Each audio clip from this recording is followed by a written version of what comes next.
Mysterious and ghostly experiences of hikers. When I was collecting stories for this video, I came across 2 books and there were so many cool stories in it.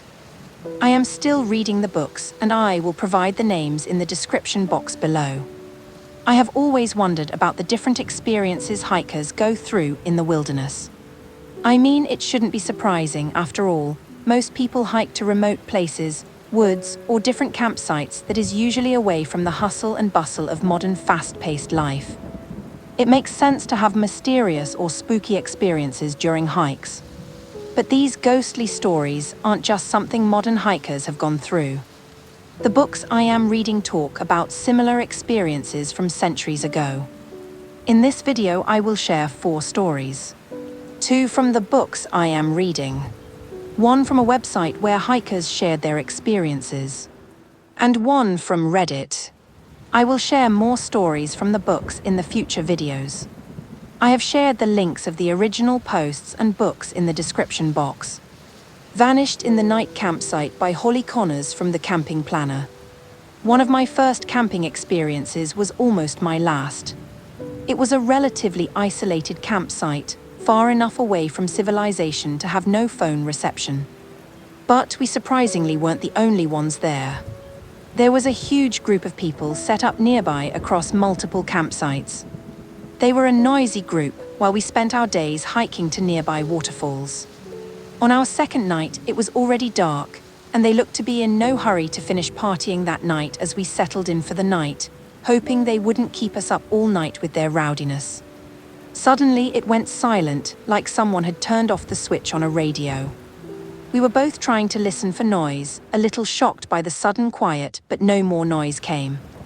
Just about ready to fall asleep, we were startled again by a torchlight shining directly at our tent. We both froze, wondering why someone would be walking so close to our tent when it was a fair distance from the other sites. And the light was dancing all around erratically.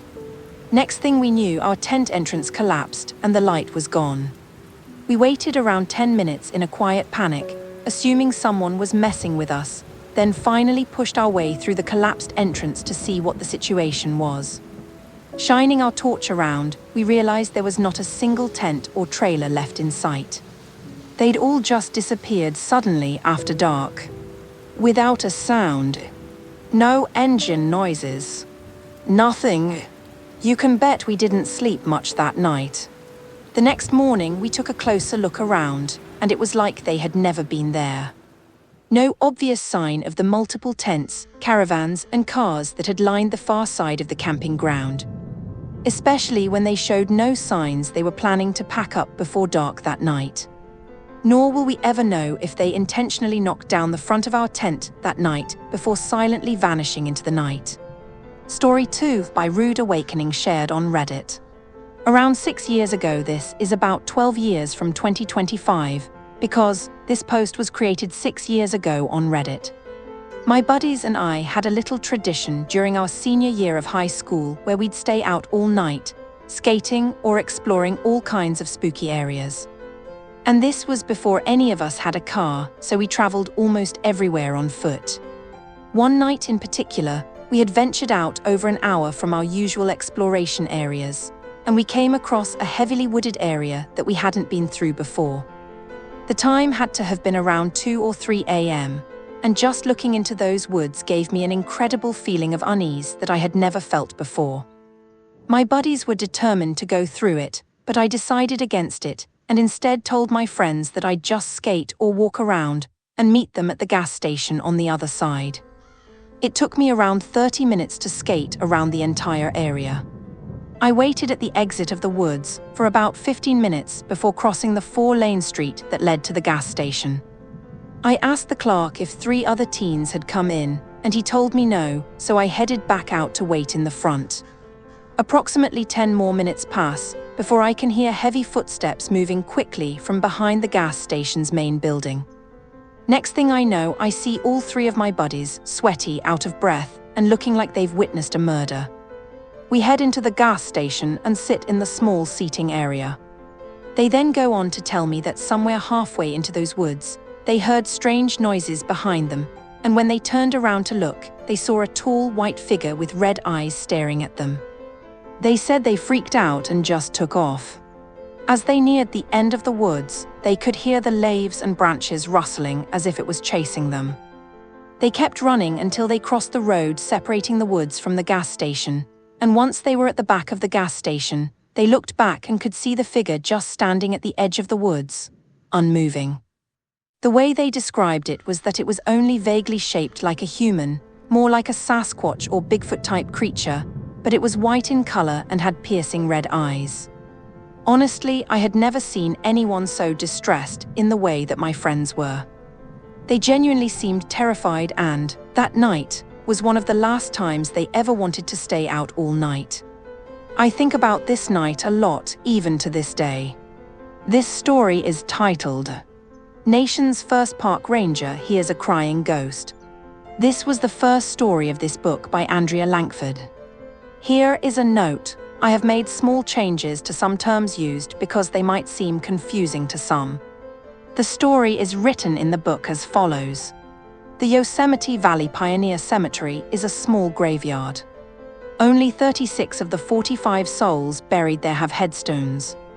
In the northwest corner, underneath the shade of 5 evergreens, a large but otherwise unpretentious hunk of granite marks the grave of the man some consider to be the first park ranger, Galen Clark, who became the park's first civilian guardian in 1867. Can you imagine? This was almost 158 years from this year. For 20 years, Clark patrolled Yosemite as the administration of the new park bounced from federal to state hands and back again. During his time, the ranger planted 6 sequoia seedlings at a burial plot in the park cemetery. He cared for and watered the trees for 20 years, until he died at the age of 96 in 1910. Today, you can still see where the body of Yosemite's first park ranger lies, within the roots of the same trees he planted more than 100 years ago. In September 1857, Galen Clark went on a long tramp within quotation marks to Grouse Lake, a small alpine lake 8 miles from the present site of Wawona. I checked the dictionary, and the phrase "a long tramp" basically means a long or difficult walk. While taking a break by the shore, Clark heard a distinct wailing cry, somewhat like a puppy when lost. He guessed that the cry was from a dog the natives had left behind. That night, Clark joined a band of Native Americans at their hunting camp and asked them about the sound he had heard. Here, in Clark's own words, is what they told him. They replied that it was not a dog, that a long time ago a native boy had been drowned in the lake, and that every time anyone passed there he always cried after them, and no one dared go into the lake for the boy would catch them by the legs and pull them down and they would be drowned. I then concluded that it must have been some unseen waterfowl that made that cry, and at that time I thought that the native tribe members were trying to impose on my credulity. My understanding of the story was that Clark believed that they might have been trying to take advantage of his willingness to believe what they were saying. But then Clark continued in the book that he later became convinced that they fully believed the story they told him. Hike Grouse Lake via Chilnualna Falls. Next story. The story is titled The Weeping Woman. This story is from another book. I will give the names of both the books, and you can read these amazing stories too. Bash Bish Falls Trail, Bash Bish Falls State Park, Massachusetts. This is how the story starts in the book. Bash Bish, Bash Bish, Bash Bish. Whisper it aloud, and it may sound like water coursing off a schist precipice and plunging into a deep aquamarine pool. Of course, if you're standing at the base of Bash Bish Falls's final 80-foot drop and you hear it, it could be the water or the distressed spirit of Bash Bish herself. According to legend, Bash Bish was a beautiful young Mohican woman. She was wise and honest and, when accused of committing adultery, innocent. She stood before the tribal elders in a council meeting and pleaded her innocence, but they didn't believe her. Instead, Bash Bish was sentenced to a cruel death. She would be tied to a canoe and released into the brook upstream of the waterfall that ultimately cascades some 200 feet to the basin below. At the moment that she lurched over the outcropping, tumbling toward the rocky depths, Bash Bish, the story goes, looked out to her executors and beams of sunlight ringed her face. Colorful butterflies fluttered around her, seemingly shielding her. The elders watched the canoe plummet into the pool beneath the falls and later even recovered its remains, but no girl was ever found. The villagers concluded that Bash-Bish must have been a witch. But the story doesn't end there. Bash-Bish left a daughter, a legitimate one named White Swan. White Swan was clever and beautiful and fell in love with the tribal chief's son, Whirling Wind. But when White Swan was unable to provide children to her lover, depression seized her. Every day, she'd walk to the top of the falls to be alone and seek solace from her mother's spirit. Whirling Wind, meanwhile, loved White Swan sincerely and would bring her gifts every day in an attempt to break her depression.